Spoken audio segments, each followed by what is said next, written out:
అయితే నిన్న పంజాబ్ పోలీసులేమో రివీల్ చేసారేమంటే ఆ ప్రొటెస్ట్ అప్ల పెట్రోల్ బాంబులు వేయడానికి ట్రై చేశారంట.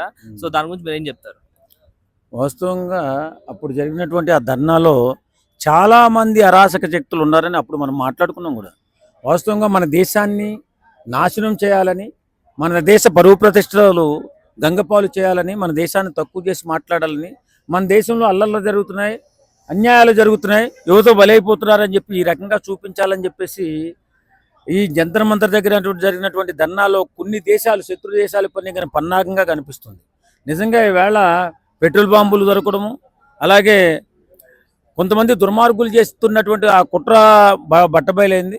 ఈవేళ దేశం సుభిక్షంగా ఉండడానికి కారణం మన దేశంలో జరుగుతున్నటువంటి శాంతి సౌఖ్యమే అని చెప్పి నేను అంటాను. ఏదేమైనా ఈవేళ అలాంటి దుర్మార్గులందరినీ పట్టుకుని జైల్లో వేస్తేనే రేపు పొద్దున్న దేశం శాంతియుతంగా ఉంటుంది. లేని పక్షంలో ఇలాంటి వాళ్ళు ఎక్కువైపోయి మన దేశాన్ని అస్థిరపరిచి, మన దేశ గౌరవాన్ని, మన దేశ ఇప్పుడిప్పుడే మన దేశం ఎదుగుతుంది. అసలు అది చాలామంది గుర్తించట్లేదు.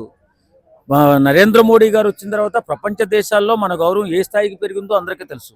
అలాగే వాణిజ్యపరంగా కానీ అన్ని వ్యవహారాల్లో కూడా మన దేశం ముందు స్థాయిలో పరిగెడుతూ ఉన్న సందర్భంలో మన దేశాన్ని నాశనం చేయాలని చాలా దేశాలు కుట్ర పన్నుతున్నాయి. ఆ కుట్రలో భాగంగానే ఫండింగ్ ఇచ్చి కొంతమంది దుర్మార్గుల్ని, దుష్టుల్ని, నీచుల్ని మన దేశంలో ప్రవేశపెట్టి యువత రూపంలో మన దేశాన్ని దెబ్బకొట్టాలని ప్రయత్నం చేస్తున్నాయి. ఆ ప్రయత్నాలన్నీ విఫలమవుతాయి. ఖచ్చితంగా మన దేశం గట్టిగా వీళ్ళందరినీ కూడా బుద్ధి చెప్పి ముందుకెళ్తుందని చెప్పి నేను అనుకుంటున్నాను. పాకిస్తాన్ ఐఎస్ లోపల 15 సంవత్సరాలు ట్రైనింగ్ తీసుకొని మన ఇండియన్ యూత్ కి 15 నుంచి 20 సంవత్సరాల లోపల ఉండేటోళ్ళకి పేటిఎంలో డబ్బులు వేసి పెట్రోల్ బాంబులు ఎలా వేయాలని చెప్పేసి నేర్పించారు. అంతవరకు సీజేపీ వాళ్ళు వాళ్ళకి సపోర్ట్ చేస్తారు. దానికి అంత ఏమని చెప్తారు? సీజేపీ పార్టీ అనేది వాళ్ళకి ఏం తెలియదండి. వాళ్ళు ఏదో ప్రయత్నం చేస్తుంటే ఈ లోపల వీళ్ళందరూ చొరబడి దేశాన్ని విచ్ఛిన్నం చేయాలని ప్రయత్నం చేస్తున్న సంగతి వాళ్ళకి తెలిసి చేస్తున్నారో తెలియజేస్తున్నారో నాకైతే తెలియదు. కానీ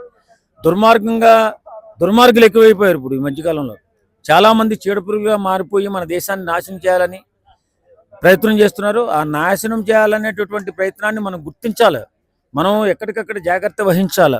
మన రాష్ట్రాల్లో చాలామంది ఇతర దేశస్తులు అక్రమంగా వచ్చి వలస ఉండడము, అలాగే పాకిస్తాన్, అలాగే బంగ్లాదేశ్ ఇలాంటి చోట నుంచి ఎక్కువగా వస్తూ మన దేశంలో ఉండి మన దేశాన్ని నాశనం చేయడానికి కుట్ర పన్నుతున్నారని తెలుస్తుంది. ప్రతి ఒక్కరూ అప్రమత్తంగా ఉండాలా. ఇలాంటి ధర్నాలు జరిగేటప్పుడు మన బిడ్డలు జాగ్రత్తగా చూసుకోవాల్సిన బాధ్యత తల్లిదండ్రులపై ఉంది. కాబట్టి ప్రతి ఒక్కరూ కూడా బిడ్డలు ఏం చేస్తున్నారు, ఎక్కడికి వెళ్తున్నారు, అలాంటి ప్రేరేపిత